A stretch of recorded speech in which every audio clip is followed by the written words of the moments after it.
or you can check your email if you signed up and get the emails. All right, so let's get started. I want to talk to you today about something that I think we don't talk about enough in academia, and that is your writing mindset. So, what mindset means is it's a catch-all term, I think, that people use to talk to kind of your mental state or your kind of approach to academic writing. How you think of yourself as a writer and how you think of your writing, I would say, is your mindset. So there's a couple of things that kind of are common, unfortunately, across writers in academia.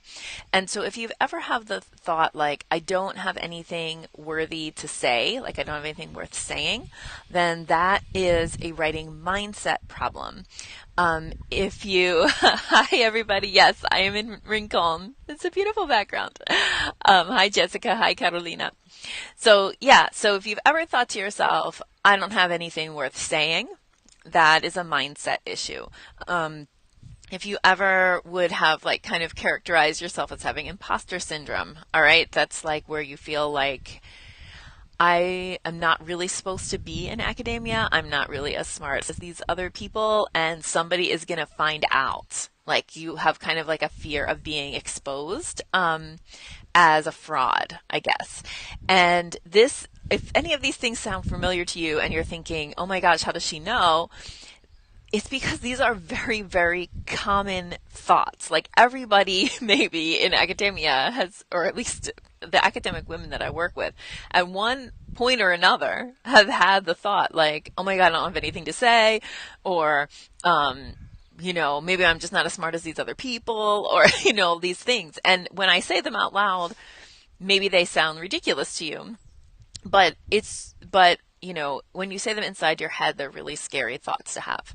So I want to talk a little bit about that, because what can happen is if you don't have, like, I guess I would call it like a healthy writing mindset, then you can really easily just shut the door on your writing and get paralyzed. And so you can't move forward or make progress. The blank page often scares people because they have these thoughts in their head about their abilities as writers. So again, like the first thing I want to say about this is that you are not alone. So many people feel these things. It's something that comes up again and again.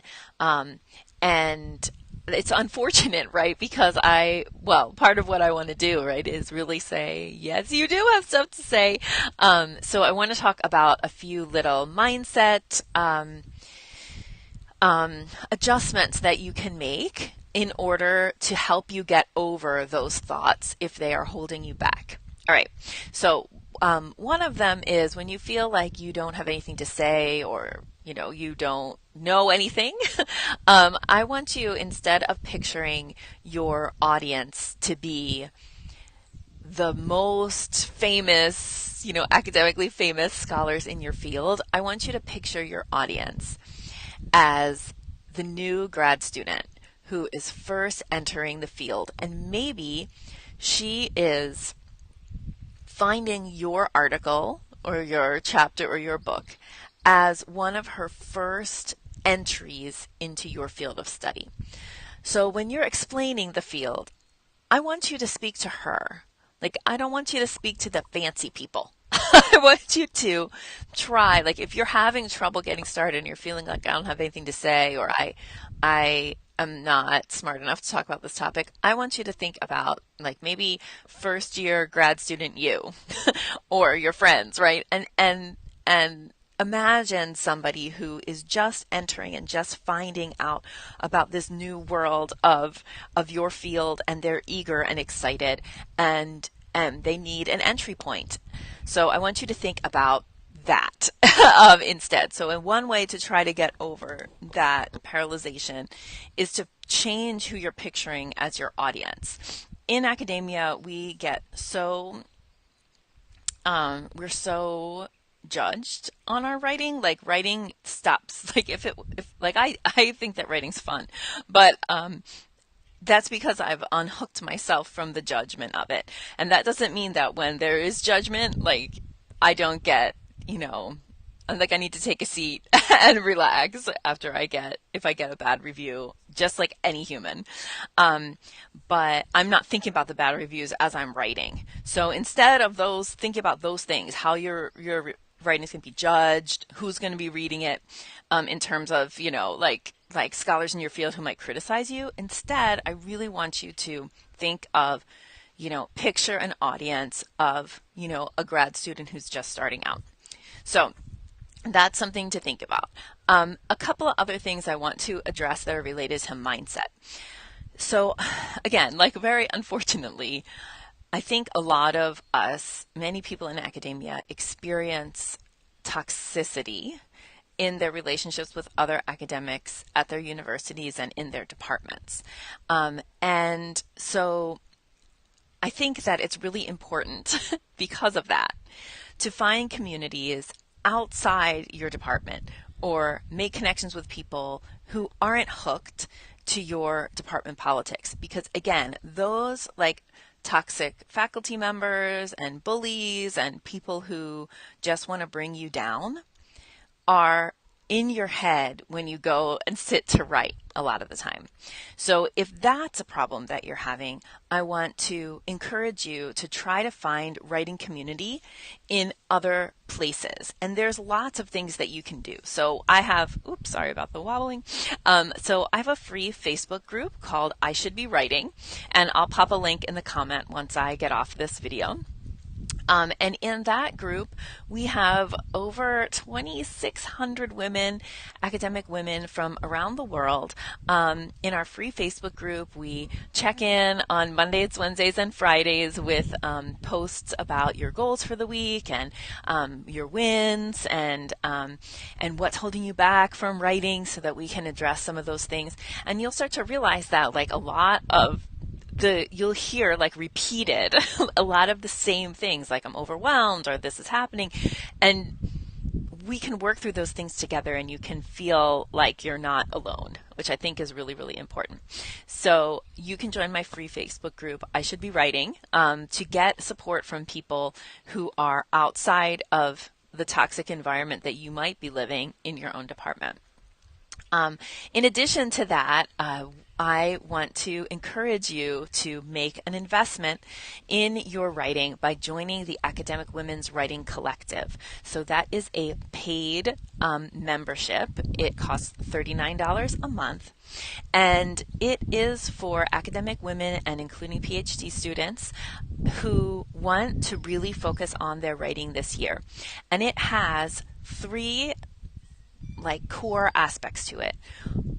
The community and connection part, which we do through our own social network that we built. It's on a platform called Mighty Networks.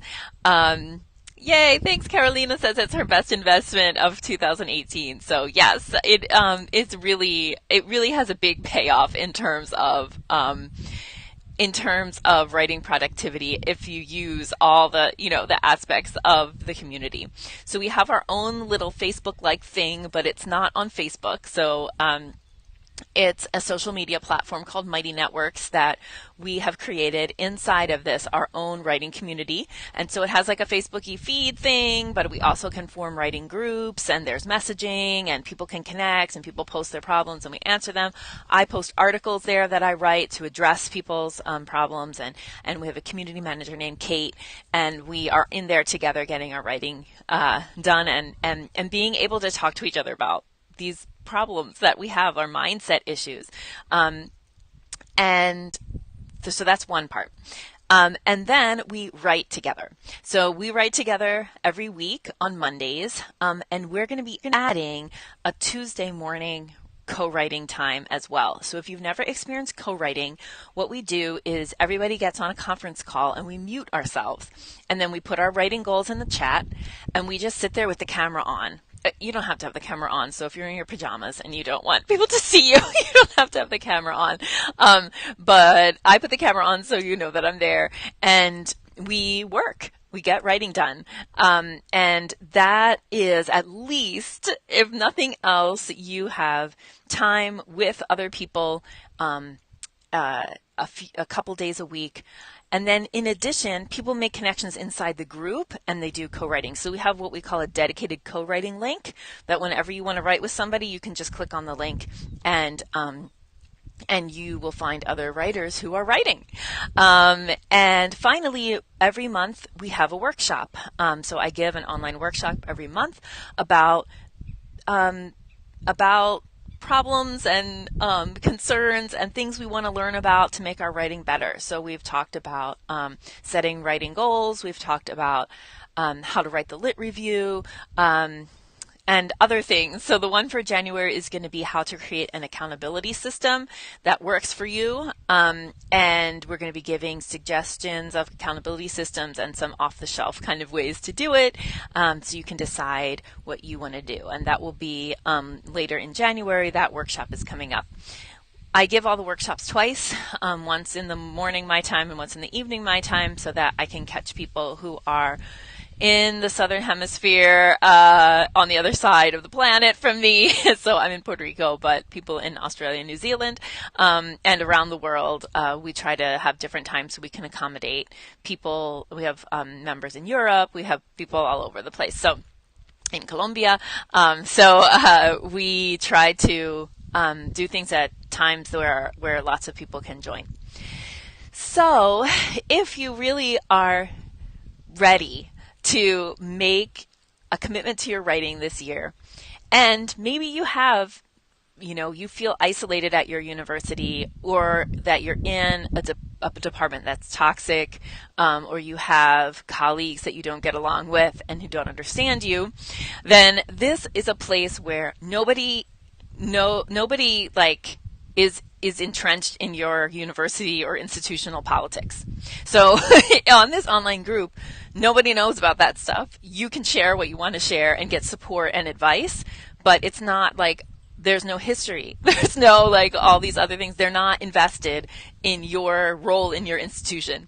So instead, what we are is a community of writers who come together and support each other. So it's a positive group. It's about support and accountability and loving on your writing. So if you're interested in joining that, I will be putting a link in the description after this video. Thank you so much for joining me today. Let me just look up really fast because I don't remember what order I put the things in. So tomorrow we're going to be talking about one of my most exciting and fun topics, which is how to cultivate writing focus. So tomorrow we're going to reset your writing focus. And I'll give my little soapbox speech about how much I believe writing focus is important and how you can create it in your life. Have a wonderful day. I'm planning on doing it. I'm at my writing retreat, having a good time, getting pages written every day. Super excited. And I just hope that you have a wonderful day, and I'll see you tomorrow. Bye.